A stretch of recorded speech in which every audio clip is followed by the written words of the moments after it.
Before I get started, I have a handout of my actual project for everyone. I'm just going to try and I'll explain it in the slides, so you can take a look at it. Hold on to it.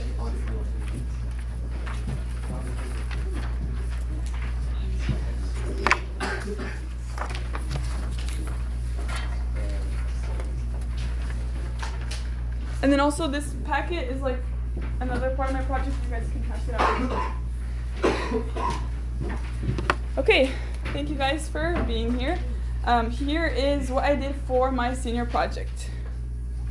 So, my project all started with my interest in architecture and home designs. So, I had an incredible opportunity to do a 4-month internship with a residential designer named Adrian Hurin. That internship took a total of 24 hours. We met for over 4 months every other week, and each meeting was around 3 hours. And so for the main part of the project, I designed a 1-story ADU floor plan in AutoCAD.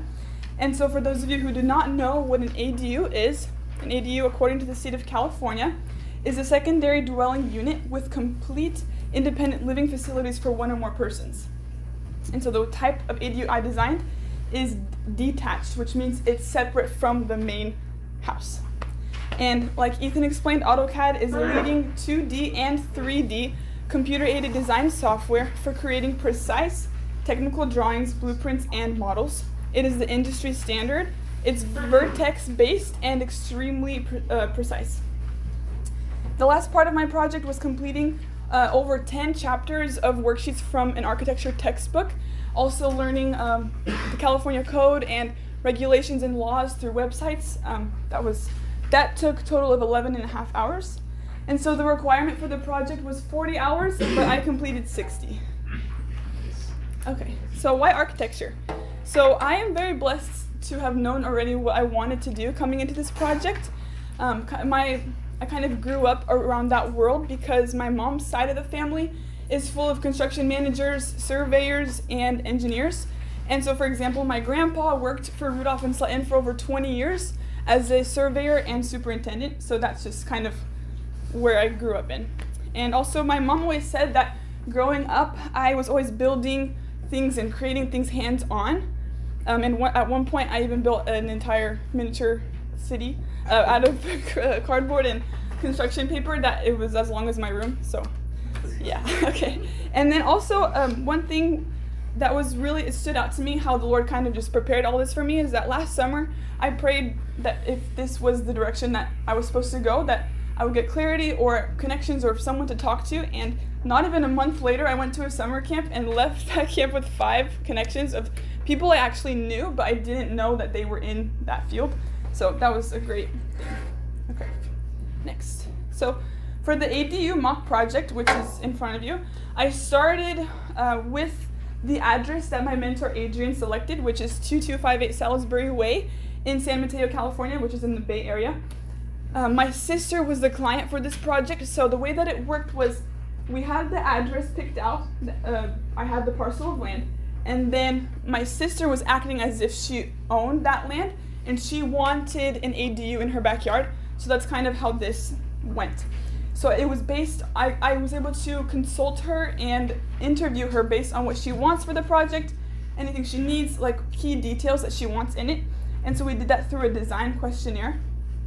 And the biggest challenge that I had in this project, but it turned into my favorite part, was the fact that a client can't come to you with blueprints and like, it's difficult for them to really put into words everything they want, but they have this like idea and imagination and vision in their head that the architect has to kind of like translate and step into that world and put it into a reality. So that was a very interesting thing to kind of try to do.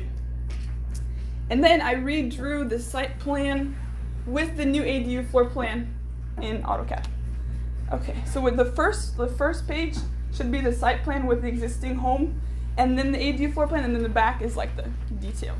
Okay, all right. So like on the back, this is the floor plan. So key details that my sister wanted was, because this property was supposed to be for renters, so a key thing was that there was privacy from the main house. So the main house is on this side right here, and so the entry point right here is on the side of the house, but not looking directly into the house because we need privacy, as well as the window is blocked by a tree, and also we have patio here, but then the patio on the fence side here for privacy as well. And then also she wanted a Dutch door, which is like a two-layered door, so like you can open the top or you can open all of it, and that's the front door. You can't tell, but if I do a elevation or front elevation, you would be able to tell. And then also she wanted a nook, which is that bench seating by the dining. She wanted a skylight in the bathroom, which is this little X. And then she also wanted a balance of indoor and outdoor space, which is why there are 2 patios. Okay. And then, so some context, this is AutoCAD. This is kind of a screenshot of my laptop. So this is what I was working with. This is this right here. But over the time that I was working on this, it kind of developed through different stages.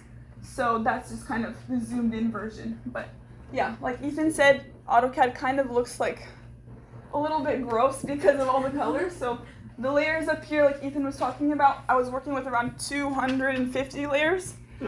So it was, yeah, very challenging. But then that's a zoom up. It's rotated a little bit because this is the way that it actually is. The street is going like this. So that's the original orientation. Okay, now site plan is the top view of the entire parcel. We have the original house, the existing house here, and then my ADU design right here. So the access point for the renter would be from here. They have their own parking space on the driveway. They walk along the side of the house, and here is the access point. Okay. Again, this is the site plan in AutoCAD. That's the rotated side for the actual, how it looks in real life. This is it rotated because it's easier to draw when things are straight and not diagonal. Okay, now some of my key takeaways is my favorite part. One of my favorite parts was that I got to do an exercise to study 13 different home styles in California.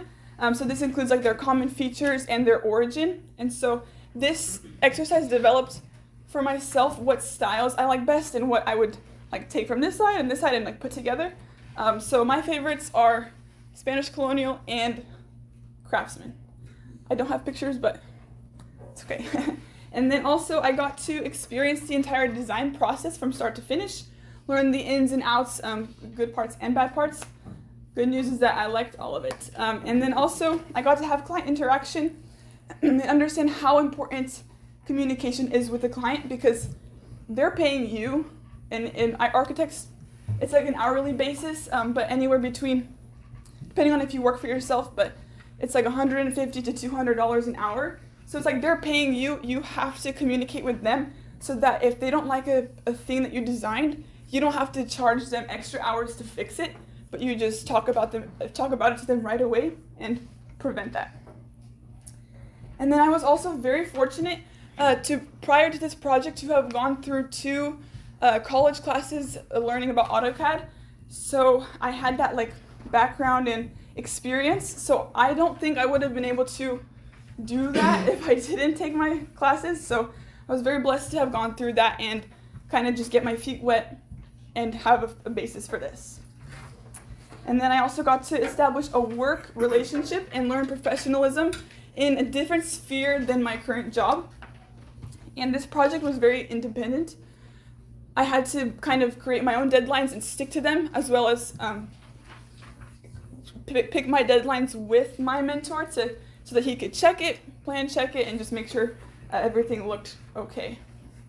And so then some career benefits. The biggest thing is experience, because architecture is a very competitive field.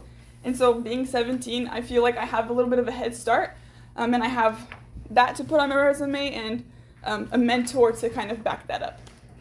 And even though I knew what I wanted to do going into this, I have even more clarity and direction of what paths I need to take for schooling and to continue to achieve my dream job.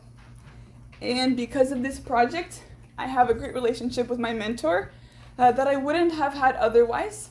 And also, I have 2 other connections with architects from Mr. French, one of which is building a theme park in Saudi Arabia, and the other is in charge of the twin Google headquarters in Sunnyvale, California.